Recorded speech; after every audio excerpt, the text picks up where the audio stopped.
શ્રીમદ ભાગવતમ સ્કંદ 3 અધ્યાય 18 ભગવાન વરાહ અને દૈત્ય હિરણ્યાક્ષનું યુદ્ધ શ્લોક સંખ્યા 20 શબ્દાર્થ અનુવાદ ભાવાતી દેવનગીરી શ્રી ભક્તિવેદાંત સ્વામી પ્રભુપાદ દ્વારા દૈત્યસ્ય યજ્ઞાવયવસ્ય માયા ગૃહીતવારાહ તનોર્મહાત્મનઃ કૌરવ્યમય્યામ દ્વિષતોર્વિમર્દનમ દિદ્રાક્ષુરાગાદ્રશિભિર્વૃતસ્વરાટ. શબ્દાર્થ દૈત્યસ્ય અસુરનું યજ્ઞ અવયવસ્ય જેના દેહનો એક ભાગ યજ્ઞ છે તે ભગવાનનું માયા તેમની શક્તિ દ્વારા ગૃહિત ધારણ કરેલા વરાહના તનોહ શરીરવાળા દ્વિષતો બે શત્રુઓનું વિમર્દનમ યુદ્ધ દિદ્રક્ષુ જોવા ઈચ્છતા આગાદ આવ્યા ઋષિઓથી વૃત વીંટાયેલા સ્વરાટ બ્રહ્મા. અનુવાદ. હે કુરુવંશી વિદુરજી, તે અસુર અને વરાહ રૂપે પ્રગટ થયેલા ભગવાન વચ્ચે પૃથ્વીને ખાતર થયેલા યુદ્ધને જોવાની ઈચ્છાથી વિશ્વના સૌથી તટસ્થ દેવ એવા બ્રહ્મા પોતાના અનુયાયીઓ સાથે ત્યાં આવ્યા. ભાવાર્થ. પૂર્ણ પુરુષોત્તમ પરમેશ્વર ભગવાન તથા અસુર વચ્ચે થયેલા યુદ્ધને એક ગાયને ખાતર લડતા બે આકલાઓની લડાઈ સાથે સરખાવ્યું છે. પૃથ્વી ગ્રહને ગો એટલે ગાય કહેવાય છે. ગોલોક.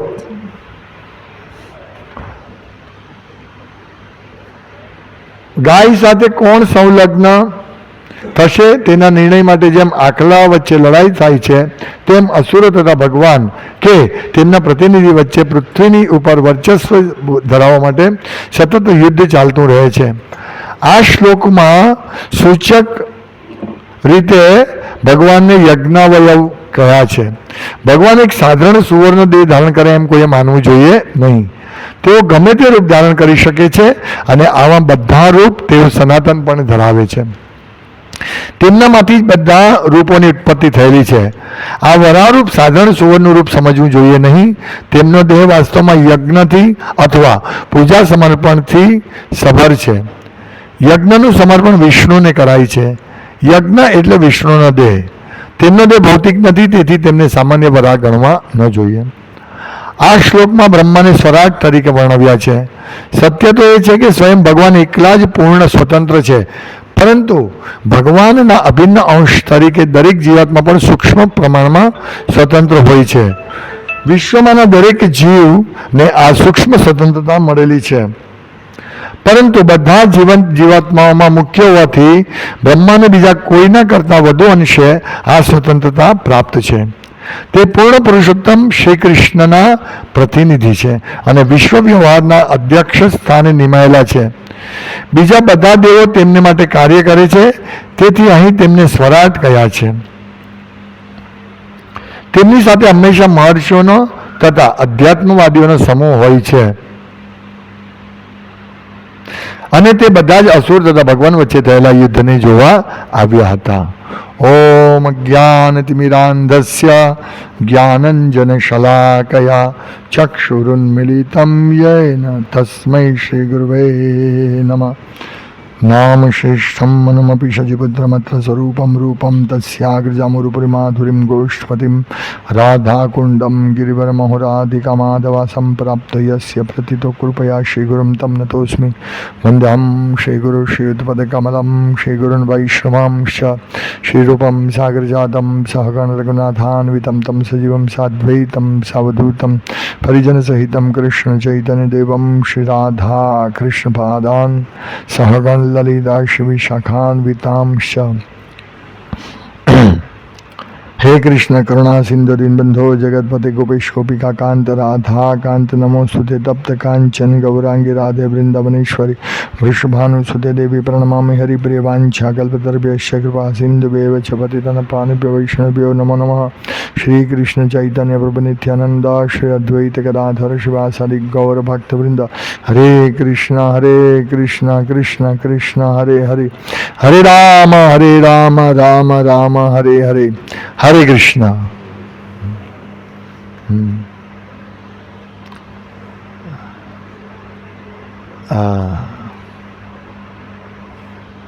અહીંયા સ્વરાટ આવ્યા છે દીદ્રક્ષુ. શેના માટે સ્વરાટ? ઋષિભીર વૃત આવૃત, ઋષિઓ સાથે ઘેરાયેલા સ્વરાટ અહીંયા બ્રહ્માજીને કહ્યા છે. તો શું છે? દીદ્રક્ષુર આગાત તેઓ આવ્યા જોવા માટે. કોણ આવ્યું? બ્રહ્માજી. કોની સાથે આવ્યા? ઋષિભીર વૃત્ત મીન્સ ઋષિઓથી ઘેરાયેલા. તો વિચારો સ્વરાટ, અહીંયા બ્રહ્માજીને સ્વરાટ કહે છે. એકચ્યુઅલી સ્વરાટ માત્ર ભગવાન જ છે, પૂર્ણ રૂપે સ્વતંત્ર ભગવાન જ છે. પણ બ્રહ્માજીને કેમ સ્વરાટ કહે છે? કારણ કે ભગવાન કૃષ્ણ સ્વરાટ છે, બધું જ પોતે જે ધારે તે કરી શકે છે. અને આ સૂક્ષ્મ સ્વતંત્રતા જીવાત્માને પણ આપવામાં આવી છે. એટલે જીવાત્મા પણ સ્વતંત્ર છે, પણ સૂક્ષ્મ પ્રમાણમાં. પણ કારણ કે બ્રહ્માજી પ્રભુપાદ સમજાવે છે કે બધા જીવોમાં બ્રહ્માજી મુખ્ય હોવાથી, બધા જીવાત્માઓમાં મુખ્ય હોવાથી બ્રહ્માજીને બીજા કોઈના કરતાં વધુ અંશે સ્વતંત્રતા પ્રાપ્ત છે. હા, અને વિશેષ સ્વતંત્રતા છે એટલું નહીં, પણ તેઓ ભગવાનનું પ્રતિનિધિત્વ કરે છે. આપણને ભગવાનનો માર્ગ કોણ? બ્રહ્માજી દ્વારા મળે છે. તે પૂર્ણ પુરુષોત્તમ શ્રી કૃષ્ણના પ્રતિનિધિ છે અને વિશ્વ વ્યવહારના અધ્યક્ષ સ્થાને નિમાયેલા છે. એટલે જુઓ, એક બહુ મહત્વની ભૂમિકામાં છે બ્રહ્માજી, અને એમને જવાબદારી આપવામાં આવી છે. આ વિશ્વનું અધ્યક્ષ સ્થાન આપ્યું છે, ચેરમેન. વિચારો, અથવા પ્રેસિડેન્ટ કહીએ તો બ્રહ્માજી પ્રેસિડેન્ટ છે. એટલે પ્રેસિડેન્ટ પાસે ઘણી બધી ફેસિલિટી હોય, ઘણી બધી જવાબદારીના પ્રમાણમાં એને એટલી ફેસિલિટી આપવામાં આવે છે. આપણે જોઈએ છે કે નરેન્દ્ર મોદી સાહેબ પ્રધાનમંત્રી છે, તેમને કેટલી ફેસિલિટી. ક્યાંય પણ જાય તેમની સાથે આગળ 20-25 ગાડી હોય, પાછળ 2-5 ગાડી હોય, એમ્બ્યુલન્સ હોય અને બંબો હોય, બધું આવે, ડૉક્ટર હોય, બધું એને ફેસિલિટી આપવામાં આવે. વિચારો. તો એ અર્થમાં બ્રહ્માજીને સ્વરાટ કયા છે કે એમને સૌથી વધારે એક પૃથ્વીના એક દેશમાં જો આ પ્રાઇમ મિનિસ્ટરને આટલી ફેસિલિટી મળે તો બ્રહ્માજીને કેટલી ફેસિલિટી મળતી હશે? કારણ કે એમની જવાબદારી બહુ છે. બ્રહ્માજીની જવાબદારી કેટલી બધી મોટી જવાબદારી છે. એટલે એમની શક્તિ બધા જીવાત્મા કરતાં વિશેષ, અને એમની જવાબદારી અને એમને ફેસિલિટી વિશેષ હોય. તો આ એક ફેસિલિટી છે સ્વતંત્રતાની. સૌથી વધારે સ્વતંત્રતા એમને, બધા જીવાત્માઓથી વધારે સ્વતંત્રતા બ્રહ્માજીને છે. એટલા માટે અહીંયા સ્વરાટ કહેવામાં આવ્યા છે. હા, અને બીજું અહીંયા બે વસ્તુ સમજવાની છે કે અહીંયા કેવી રીતે આવ્યા છે? ઋષિઓ સાથે આવ્યા છે. તો એ પ્રભુપાદ લખે છે કે તેમની સાથે હંમેશા મહર્ષિઓનો તથા અધ્યાત્મવાદીઓનો સમૂહ હોય છે. એટલે બ્રહ્માજી જેવા એક જીવાત્મા, શુદ્ધ જીવાત્મા કે જે ભગવાનના પ્રતિનિધિત્વ ધરાવે છે અને આટલી મોટી જવાબદારી લે છે, એટલે હંમેશા એઓ એક એસોસિએશનમાં રહે છે. જુઓ તમે, ઋષિઓ સાથે, અધ્યાત્મવિદતાઓ સાથે હંમેશા સંઘમાં રહે છે. બ્રહ્માજી કદી એકલા નથી હોતા. જ્યાં પણ જાય છે બ્રહ્માજી, અહીંયા યુદ્ધ જોવા આવ્યા જ તો બ્રહ્માજી ઋષિઓ સાથે આવ્યા જ. પછી કરદમ મુનિને ત્યાં એમની કન્યાઓના વિવાહ કરવા માટે જાય તો તે પણ ઋષિઓ સાથે જાય છે. નારદ, અસિત, દેવલ, પછી બહુ બધા ઋષિઓ, અત્રિ, અંગીરા, આ બધા ઋષિઓ સાથે જાય છે. મીન્સ બ્રહ્માજી કદી એકલા નથી ફરતા. એસોસિએશન, કારણ કે આટલી મોટી જવાબદારી એટલે આધ્યાત્મિક હોવું બહુ જરૂરી છે આમાં. સ્પિરિચ્યુઅલ વ્યક્તિ જવાબદારી લઈ શકે. આજે આપણે જોઈએ છે કે ટ્રમ્પ બિલકુલ બેજવાબદારીવાળું કાર્ય કરી રહ્યા છે. લડાઈ કરે, અહીંયા લડાઈ કરે ને ઓઇલના ભાવ વધારે ને ટેરિફ નાખે ને બિલકુલ બેજવાબદારીવાળું કાર્ય કરે છે, કારણ કે એનું એસોસિએશન નથી. અને રાજા ભગવાનનો પ્રતિનિધિ હોય છે. તમે વિચારો કે આજના કળિયુગના રાજાઓ ભગવાનના પ્રતિનિધિ તો શું, ભગવાનનું નામ લેવા તૈયાર નથી કે નહીં, ભગવાનનું નામ નહીં છે, બિન સાંપ્રદાયિકતા. હા, તમે વિચારો આટલી ખરાબ સ્થિતિ છે. હવે બ્રહ્માજી આટલું મોટું સંચાલન કરે છે અને જે એમની બુદ્ધિ ભ્રષ્ટ થઈ ગઈ તો નહીં ચાલે. એટલે એવો હંમેશા ઋષિ ભી વૃતઃ, હંમેશા ઋષિઓથી ઘેરાયેલા હોય છે. આ એક બહુ મહત્વનું, એ સ્વરાટ છે, એ બહુ શક્તિશાળી છે. એક અંશમાં એક રીતે જોવા જઈએ તો ભગવાન જેટલા જ એ શક્તિશાળી છે એટલી જ આ વિશ્વ માટે. તો આપણે શું શિક્ષા લેવાની છે કે જ્યારે આપણી ઉપર રિસ્પોન્સિબિલિટી આવે છે, જવાબદારી આવે છે અને સાથે સાથે ફેસિલિટી આવે છે, તો આપણે ભક્તોનો સંગમાં રહીને આ જવાબદારી પૂરી કરવાની છે. આ એક બહુ મહત્ત્વની વસ્તુ છે. ભક્તો પાસે ગાઈડન્સ લેવું છે, ભક્તો સાથે સત્સંગ કરવો જોઈએ, સતત આપણે જોડાયેલા રહેવું જોઈએ. જેમ બેફામ અત્યારે બધા જ રાજા બેફામ રીતે લડે છે, બેફામ, કોઈ જવાબદારી નહીં. જેટલો ખર્ચો થવાનો એટલો ભલે થતો, પછી તો આપણે ટેક્સ લગાડીને લઈ લઈશું, ખર્ચો વસૂલ કરી દઈશું. તો બેફામ એ બહુ મોટા કર્મના બંધનમાં ફસાય છે આ બધા લોકો. એ લોકોને એમ કે એમાં શું થાય, આને મારી નાખે, આ મારો દુશ્મન છે, આને મારી નાખો. ના, સ્વરાટની જેમ વર્તે છે. હા, હું અમેરિકાનો પ્રેસિડેન્ટ છું એટલે મને કોઈ કાંઈ નહીં કરી શકે. એટલે વિચારો કે આવા લોકોને જો આધ્યાત્મિક સંગ નહીં મળે અને ભૌતિક સંગ મળે તો આખા વિશ્વનો નાશ કરી શકે. આ લોકો આખા વિશ્વનો નાશ કરવા શક્ય જ નથી. પ્રભાત લખે છે ભલે એટમ બોમ્બ છે ને ગમે તે હોય, પણ કોઈની એટલી શક્તિ નથી કે જે વિશ્વનો નાશ કરે. ઇવન પૃથ્વીનો નાશ કરો પણ લોકોની શક્તિ નથી. એક જગ્યા પ્રભુપાદ ભારતમાં લખે છે કે ભલે અણુબોમ્બ છે પણ અણુબોમ્બથી વિશ્વનો નાશ નહીં કરી શકે, પૃથ્વીનો નાશ નહીં કરી શકે. હા, ફટાકડા છે. અણુબોમ્બ શું કહેવાય, બ્રહ્માજી કે દેવતા માટે ફટાકડા છે, હે ને. આપણા માટે અણુબોમ્બ જેમ કીડી માટે એક નાની ફટાકડી ફૂટે તો એ બિચારી મરી જાય. હે, એક બોમ્બ ફૂટે તો કેટલા જીવડા મરી જાય. તેવી જ રીતે અણુબોમ્બ એ દેવતાઓ માટે ખતરનાક નથી, આપણને ભય પમાડે છે. અને જ્યારે ખોટા વ્યક્તિના હાથમાં આવું આવે તો એ બહુ ભયંકર ઉત્પાત સર્જે. જેમ આપણે જોઈએ છે મહાભારતમાં કથા છે, એક વ્યક્તિ ગુરુ પાસે જાય છે પણ ગુરુ ના પાડે છે કારણ કે એની યોગ્યતા નહોતી. એટલે ગુરુનું છબી રાખીને ગુરુ શિક્ષણ મેળવે છે, પણ એ શિક્ષણ મેળવીને કારણ કે એનામાં યોગ્યતા નહોતી, એટલે દેશને સમાજને નુકસાન કરી શકે. એટલે એની પાસે એ વિદ્યા ગમે તે રીતે લઈ લેવામાં આવે છે. હું નામ નથી આપતો, પણ બીજું એક ઉદાહરણ આપી શકું કે જ્યારે અયોગ્ય વ્યક્તિના હાથમાં અણુબોમ્બ આવે છે અથવા મિસાઇલ કે જે પણ આવે છે તો એ નિર્દોષોની જ હત્યા અથવા બુદ્ધિ વગરનું કામ કરવાનું છે, વિનાશનું જ કામ કરશે. તો સ્વતંત્રતાનો દુરુપયોગ એ આપણને બહુ મોટી કર્મ બંધનની શૃંખલામાં બાંધી શકે છે, જેમાંથી આપણે કદી નીકળી નહીં શકીએ. એટલે ઇવન જ્યારે આપણને આધ્યાત્મિક રીતે પણ કોઈ સ્થાન પોસ્ટ આપવામાં આવે છે તો આપણે બહુ જવાબદારીપૂર્વક વર્તવું જોઈએ, બહુ જવાબદારીપૂર્વક.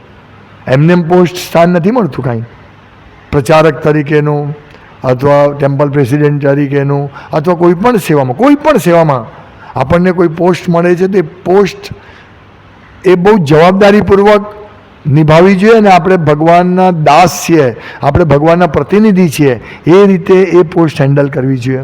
આના પરથી આપણે શીખવું જોઈએ.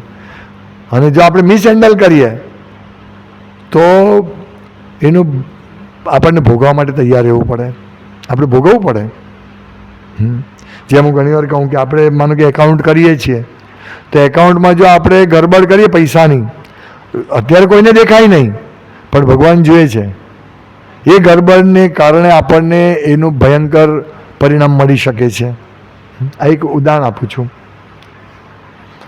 તો એ રીતે જ્યારે આપણને સ્વરાટ મીન્સ આપણને સ્વરાટ તો આપણે નહીં બની શકીએ અત્યારે આ શરીરમાં, પણ જેટલી પણ મેક્સિમમ આપણને સ્વતંત્રતા મળી છે તે સ્વતંત્રતા મળી છે ભગવાનની સેવા કરવા માટે, લોકોને ભગવાનની સેવામાં જોડવા માટે. એટલે એનો દુરુપયોગ નહીં થવો જોઈએ, નહીંતર આપણે કર્મબંધનની શૃંખલામાં બંધાઈશું. આપણને એમ લાગે કે આ તો હું તો શું કહેવાય લીડર છું, તો હું તો ગુરુ છું, હું તો આ સેવા કરું છું વર્ષોથી. એટલે અભિમાન નહીં આવવું જોઈએ, અહંકાર નહીં આવવો જોઈએ. એટલા માટે ભક્તે સાધના કરવી જોઈએ. એટલે લીડર કોને બનાવવો જોઈએ? કે જેની સાધના સારી હોય, જેને સેવા ભાવના સારી હોય. જો આપણે ખોટા વ્યક્તિ લીડર બને તો ટ્રમ્પ જેવું થાય, વિનાશ થાય લોકોનો. એટલે આપણે બહુ સાવચેત રહેવું જોઈએ. દરેક ભક્તે ઇન્ડિવિજ્યુઅલ, એવું નહીં કે લીડરે અને ગુરુએ સાવચેત રહેવું છે, એક ઇન્ડિવિજ્યુઅલ ભક્તે પણ. કારણ કે આપણને દરેકને જુદી જુદી સેવા મળે છે, તો એ સેવા માટે આપણે બહુ સાવચેત રહેવું જોઈએ. એક આ પોઈન્ટ છે.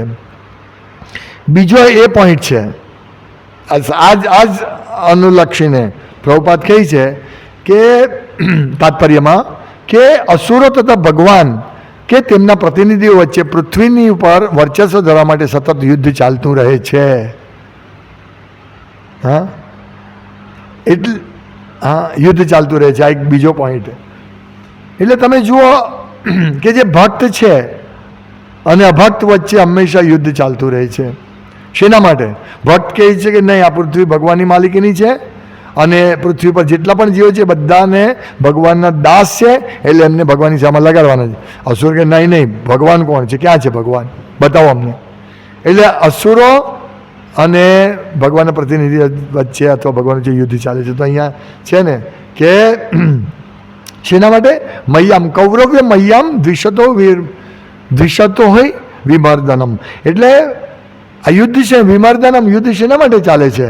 હા, કોની વચ્ચે બે શત્રુ, દ્વિષતો, બે શત્રુઓનું, વરાદેવ ભગવાન અને હિરણ્યાક્ષ વચ્ચેનું શેના છે? મહ્યામ, પૃથ્વીને ખાતર. હા, એટલે હંમેશા ભક્તો કે નહીં આ બધાનો અધિકાર છે, હા ભગવાનના અંશ છે, બધાનો અધિકાર છે, બધાને ભક્તિ મળી રહી છે. અને અસુર કે નહીં, શા માટે ભક્તિ, શા માટે તમે બધાને ભક્ત બનાવો છો? હા, શા માટે એમની મજા બગાડો છો તમે? કારણ કે ભક્ત બનાવે એટલે ઇન્દ્રિય કંટ્રોલ કરવો પડે. શા માટે તમે મારા દીકરાને ભક્ત બનાવો છો? નહીં, અમારી સોસાયટીમાં કોઈને ભક્ત નહીં બનાવો. પછી અમારે શું કહેવાય કે હોળી ઉજવવી હોય કે ગણેશોત્સવ ઉજવવો હોય તો તમે બધા વિરોધ કરશો કે આવું નહીં ઉજવાય, એટલે ભક્ત નહીં બનાવો. આ સતત યુદ્ધ ચાલે છે. હે ને? એટલે આપણે યુદ્ધના એક ભાગ છીએ. અને ત્રીજી વસ્તુ, અહીંયા ભગવાનને યજ્ઞાવયવસ્ય, એટલે ભગવાન યજ્ઞ એ ભગવાનનું એક અંગ છે. ભગવાનને યજ્ઞ પણ કહેવામાં આવે છે. તો મીન્સ ભગવાનનો જે દેહ છે તે દિવ્ય દેહ છે. ભગવાનનો દેહ દિવ્ય દેહ છે, એ કોઈ સાધારણ વ્યક્તિ જેવો દેહ નથી. એટલે વરાદેવ એક સુવર્ણ રૂપ છે પણ એ દિવ્ય રૂપ છે. અને એવું નથી કે હવે અત્યારે લડાઈ માટે ભગવાને સુવર્ણ રૂપ ધારણ કર્યું, પણ ભગવાન વૈકુંઠમાં પણ સુવર્ણ રૂપમાં છે, વરાદેવ રૂપમાં વૈકુંઠમાં પણ છે. એમને ગ્રહ છે, જેમ નરસિંહદેવ ભગવાનનો પણ એક ગ્રહ છે. એવું નથી કે ભગવાન કૃષ્ણે વરાદેવનું રૂપ લીધું અને હવે પછી પૂરું થઈ જશે એટલે ભગવાન પાછા કૃષ્ણ રૂપે આવી જશે. નહીં, વરાદેવ ભગવાન દિવ્ય રૂપ છે ને, હે સ્પષ્ટ લખ્યું છે દિવ્ય રૂપ છે. એટલે પ્રભુપાદ કહે છે કે ભગવાન ગમે તે રૂપ ધારણ કરી શકે છે અને આવા બધા રૂપ તેઓ સનાતનપણે ધરાવે છે. તેમનામાંથી જ બધા રૂપોની ઉત્પત્તિ થયેલી છે. એટલે આ વરાહ રૂપ સાધન સુરનું રૂપ સમજવું જોઈએ નહીં. તો આપણે આ ત્રણ વસ્તુ સમજ્યા. એક તો સ્વરાટ, સ્વતંત્રતા દરેકને મળી છે, એ સ્વતંત્રતાનો ઉપયોગ યોગ્ય રીતે થવો જોઈએ. બીજું કે પ્રચાર, પૃથ્વી માટે, પૃથ્વી પર વર્ચસ્વની પ્રચાર, એટલે આપણું પૃથ્વી પર વર્ચસ્વની, આપણે ભગવાનના વર્ચસ્વને જ પ્રાધાન્ય આપીએ છીએ અને એટલે લોકો ભગવાનની સેવામાં જોડાય એ માટે ભક્તો કાર્ય કરે છે અને અસુરો એનો વિરોધ કરે છે. અને ત્રીજું, ભગવાન વરાદેવ એક સાધન સુવર નથી, એ સનાતનપણે અસ્તિત્વ ધરાવે છે. હરે કૃષ્ણ. શ્રીમદ ભાગવતમ કી જાય, શિલ પ્રભુપાદ કી જાય.